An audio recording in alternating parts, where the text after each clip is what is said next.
પોતાની હદને જે ઓળંગતા એ વીર માત પિતાના ચરણે વંદના.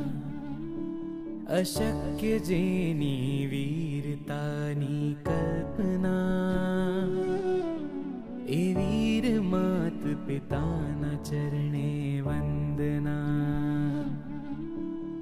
આંખમાં તો અશ્રુઓની ધાર છે,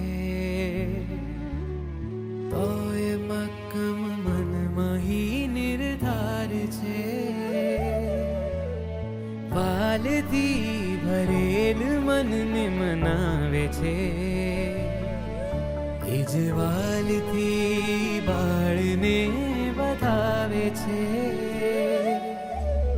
વીર્ય પ્રગટાવી જે વીરતી અર્પતા એ વીર માત પિતાના ચરણે વંદના.